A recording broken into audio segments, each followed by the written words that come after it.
just mention to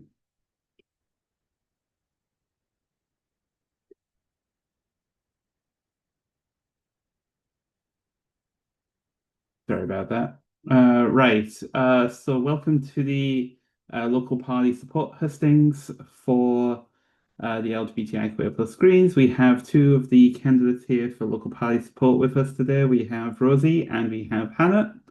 What we'll do is we'll do opening statements and then we will take questions from the room afterwards. So would you like to start with your opening statement, Rosie? Sure, thanks so much, Melissa. Hi, everyone. Well done on getting this far through the hustings. I'm Rosie. I'm use she, her pronouns, and I'm a city councillor in Oxford, and I've been local party support coordinator for 2 terms now.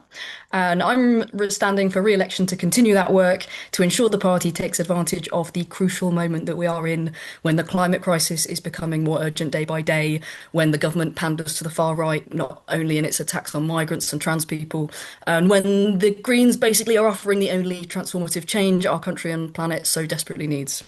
Professionally, I have over a decade of experience working in campaigns and communications at a range of organisations, including Oxfam, Share Action, the People's Assembly Against Austerity, and currently I work for one of the country's leading national campaigning organisations for climate and social justice. As such, I feel I have a wide range of experience in supporting grassroots groups, and I fully believe in the power of local organising to transform society. In my time on GPEx, the Green Party has achieved unprecedented success. We now have 4 MPs, over 850 councillors, and over 60,000 members. And I'm proud to have played a role in this, particularly through helping to shape the party's political, election, and financial strategies. Though the next 2 years will be crucial for the future growth and success of our party, and we have a unique opportunity to deliver on a new political strategy, one that could take us from 4 MPs to dozens, could help us break through in the 2026 Senate elections and become an even more formidable force on local councils. But to make it happen, we need to make the right decisions now. And for me, that comes down to 3 things. The first is transforming activist support and training. The second is securing local party funds and resources, and the third is embedding movement building in our upcoming political strategy. These are the things that I prioritise if re-elected, and I hope that these ideas, my experience and my track record prove I can be trusted to keep delivering in this role. I also especially wanted to thank the LGBTIQA Greens for putting on this hustings, whom I've worked with on various projects or different committees over the years. These issues are really important to me. I myself identify as queer and for many years have been active in the party campaigning, in particular to protect and further trans rights in party policy and build a truly inclusive party. So I'm really looking forward to the discussion and thank you all for holding out so long to the final part of this hustings. Cheers. Cool. And over to you, Hannah. Thank you. Hi, everybody. Yeah, and as Rosie said, thanks so much for everyone still being here. It's the late shift we've got together, so it's really good to see so many people still here. I am Hannah Spencer. I'm a Green Party councillor in Hale, and I'm the group leader on Trafford Council. I work as a plumber in my main job. I'm currently also learning how to plaster, which I need to stop saying because a few people now keep asking if I will do plastering for them as a result of some of these things I've been doing. So I'll keep you posted on that one. And yeah, I've never followed politics too closely until quite recently. I joined the party 3 years ago, and I had a sort of light bulb moment, I think, during the pandemic when I saw a lot of things happen where I realised the inequality is just getting bigger and bigger. And we've seen a lot in recent years, the scapegoating of a lot of groups of people. So whether that be trans people or migrants or refugees, we're just seeing this constant shift now in terms of trying to turn us all against each other rather than looking at the people who are the cause of the inequality in society.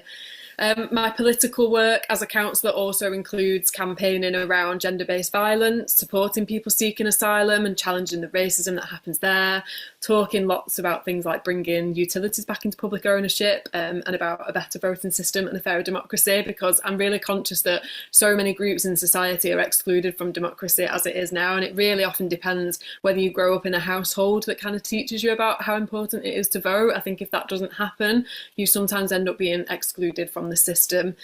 I've gone for this role on GPEx with a lot of support and encouragement from a lot of people who sort of suggested really in many ways I was kind of doing a lot of the role already. I think a lot of you who may follow me on social media probably see that most weekends I'm out and about either in Trafford with my local party or I'm travelling across England and Wales. And I do that because I learn a lot from meeting different people and seeing how different parties do things, but it means that I've heard a lot too. And I think a lot of people say we just need that slightly louder voice now on GPEx because we know that local parties are critical to getting Greens elected. We wouldn't have a single Green elected anywhere if it wasn't with the support of the local party behind them. So yeah, I think I'm really proud champion of trying to diversify the structures in the Green Party. We talk a lot about having people from different backgrounds, but then I tend to see in the decision-making structures, we do sort of tend to end up with the same sorts of people. And so it's really important to me now that as well as getting a better geographical spread onto places like GPEx, that we're also representative of people from different backgrounds too. Thank you for that. I'll just mention that it's the same sort of structure that we're going to have. We're going to just try and alternate who goes first, just keep it nice and fair. So with that in mind, Kat, do you have a question? And do you want to just come onto microphone and mention it? Yeah, no problem. I just wanted to ask the candidates how we sure that target to win is applied in a fair way. I know as a disabled person running for election last year, a lot of emphasis was put on me to door knock and leaflet. Well, that's not always possible with my disabilities. And also, I know that Green parties sometimes select wards without kind of disregarding communities that have a high portion of people from a global majority, and to make sure that kind of we're not just falling to we can only win in white middle class areas, we can win more broadly. So yeah, my question is how would you make sure that target to win is applied fairly in those kind of cases? Cool. First up, Hannah. Thank you. Thank you for that question. I spoke in an interview I did with Ed Poole a few weeks ago about this exact thing because it is something I've seen come up in quite a few places, and this is where I think it's not quite getting through onto GPEx about how we work out which parties have done this really well and then kind of share that out across England and Wales, because the thing ultimately that this ends up in is disabled people are not represented in decision making in politics at council level and then beyond that into government. And door knocking is a really obvious one, and we fall on it so much. Like, we know it works, and we know it's really good for speaking to people who are disabled and hearing from them and finding out what their views are. But it is constantly just this physical expectation that, like, you've got to be out on Saturday door knocking or leafleting, and it forms a huge part of what we do. But I worry that it's too much of a part. So I would want to speak with the local parties that have done this really well and find out what we could look at rolling out to, on a national basis. But actually, crucially, it'd probably be important to speak with candidates or councillors about their experiences too and find out what didn't work if they felt that they were able to share that, because that helps to get a broad set of suggestions so that we can roll that out to local parties, constantly tweaking it as it evolves. But yeah, otherwise we're just not going to get disabled people into the roles that they need to be. They're so underrepresented in politics. And I think if we shift away from this physical expectation of campaigning and into something else, I think we might start to crack that. Cool. Thank you, Hannah. And over to Rosie. Thanks so much, and thanks, Kat, for the question. Like similarly to Hannah, I think there are a few things here, and like first, it's there's no point reinventing the wheel. Lots of local parties are doing this really well, and we can learn from them and share that work. And there has been some work done on this already, with a shout out to the what was Greens of Colour, now Global Majority Greens, that I think was led by Narani, working on doing real research and speaking to local parties and asking them how they're managing to get such a representative base of councillors or candidates put forward, for example, and engagement, and starting to kind of build on that expertise rather than starting from scratch. So I think that's a really exciting thing to be doing, but it can't just come from volunteers, it can't just come from liberation groups. We need to invest in this centrally. And one of the things we've got at the moment is a post vacant for the Equality, Diversity, Inclusion Manager post, which is vital. And so that would be something that I'll be pushing for on GPEx. That is a role that can look really holistically across the party at everything we do and thinking about how we ensure that we are ensuring accessible, inclusive spaces and, tackling the barriers that people face in getting involved in politics. The third thing I kind of wanted to say is on Target to Win, especially like I think that we're moving beyond that now, right? We are.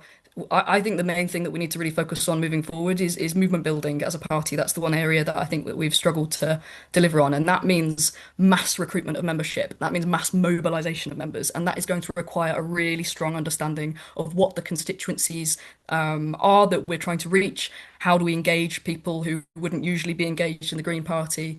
And that's the kind of work that I do, and would be really keen to continue bringing and building and trying to encourage as we kind of step up to the next level. We're not just trying to get one Green in the room anymore. We're trying to build a serious force. So, yeah, that's what I think it would involve. Thanks. Cool. Does anyone else have a question for Rosie or Hannah? Kat. I do have another question if no one has anything else.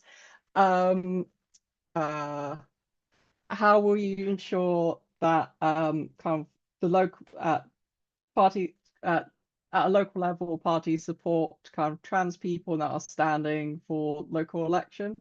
I know that trans people face a lot of transphobia both externally and internally in the party, and how to manage and kind of support candidates that are facing that. I will come first to Rosie. Thanks. Yeah. I suppose building on what I was saying earlier about learning and where there's support being built in by local parties already, I think one of the things that is like really important is that local parties are particularly strong in this area and ensure that there is a zero tolerance policy within their own like structures. And you can do that through leadership in many ways without having to get into difficulties and spending an awful lot of time on this. And I'm really quite proud of the council group I'm a part of in Oxford that also, I think it was mentioned earlier that in the hustings that Sian Berry brought a motion forward that was seeking to ensure that London was the most trans inclusive city. We took hold of that and we went for the same thing in Oxford and brought a motion forward, and we're knocking on doors and people were almost like running to hug us to thank us for this. It's felt really strongly in Oxford, and the activists as well like really came behind it, but also it demonstrated to all our members,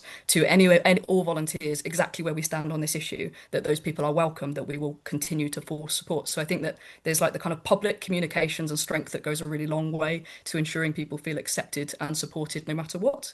And then there's the kind of like the practical side of how you support people and make sure that they're, not exposed to discrimination and hate on the doorstep, which sometimes can be far too common. And I think there's, again, lots of learning to be had. Everyone's got these stories on a doorstep where someone's asked, will tell me what is a woman, and we need to prepare people for how to respond to that and make sure that people are protected from having to experience it. So it comes down to, I guess, the individual scenario, but I think there's lots of practical support the party could do in training and support, and the field team as well would be great to have them really know how to support people that may come across this. So those are some ideas anyway. Thanks. Cool, thanks for that, Rosie. Hannah. Thank you, and thank you for that question. And apologies in advance because I keep rubbing my eyes because my eyes are very tired. So I'm very sorry if it looks like I'm, rubbing my eyes a lot. So I think what I would like to see implemented is some proper training platforms available. I know that groups like this do offer training. I've helped to be involved in getting this organised for my local party not long after I joined, because I identified, along with a few others, that this was an area that we weren't knowledgeable on. And it was brilliant. It was a really safe place for us all to learn. But sorry, one of my greyhounds is now quite active in the background as well. He may have things to add after me. But I think it's good to have external organisations that can be signposted towards, so that, if we have a trans candidate that does feel like they aren't quite being supported, that they can be empowered to sort of recommend that to people, and for it to be a system that is in place already, like for it just to be a standard thing that we can direct people to. It shouldn't have to become a big deal. I've experienced with different issues in my party having to find training for people to do, and it was just very difficult. And I think we've done that in some areas as a party, as and when issues have arisen, but I think we need to be stronger on that. And yeah, I think it's just that thing that sort of Rosie was saying, how we make sure that people are safe when they're out doing things, or whether it's not actually physically being out doing things. Because again, there is support there, but I just think we need to be a bit better at signposting people to it. Cool, thank you, Hannah. Is there any other questions for the candidates?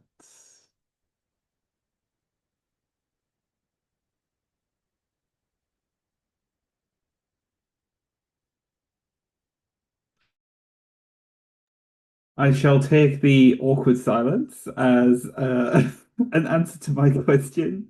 So I guess in that sense, yeah, we could do closing statements, and I will start with Rosie.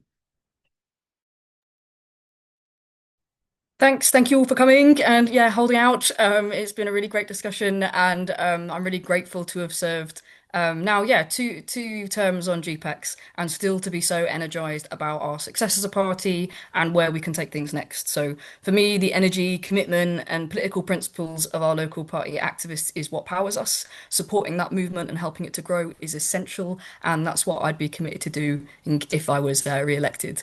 So let's transform activist support and training. Let's secure and increase local party funds and resources.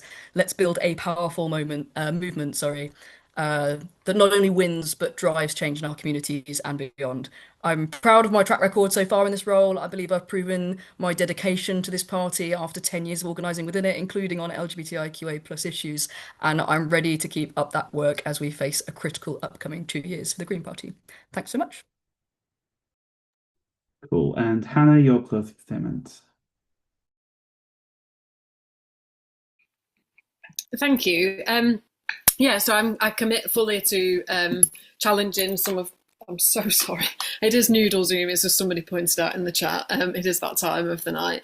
I'm committed to bringing sort of freshness to the role. In the work that I've done with local parties, I've identified some of the areas that I think we need to be better on, and I want to be allowed a voice on GPEx.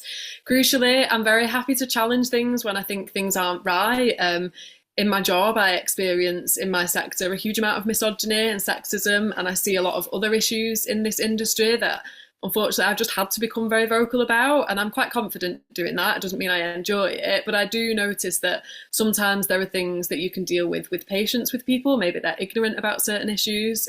Sometimes it's deeper than that, and I think it needs calling out. And we've seen the party become quite gripped with transphobia, and I don't think there's always been that bravery there to challenge some things. I'm very open about learning myself. Like, I've learned stuff from people pointing things out to me, and so I know it's important to have that patience and understanding sometimes. But I'm really keen as well to bring a bit of a diverse angle to GPEx, in that I come from a different background to a lot of people in higher levels in the party. I didn't go to university. I left school at 16. I find some of these systems a bit hard to understand if you're not used to them, and I'm conscious too to sort of break them down and make it easier for the next people who come along. I hope that we've been able to sort of discuss some of the things. I know it's been a bit of a small group, but it's been really good, the hustings before, to hear people's experiences, and I hope that I can give you the confidence that I'd be happy to challenge things when I see things aren't right, and to bring a bit of freshness to the role. Cool. Thank you, Hannah, and thank you to our candidates for coming here, and thank you to all that have asked questions. And with that, I think we're done.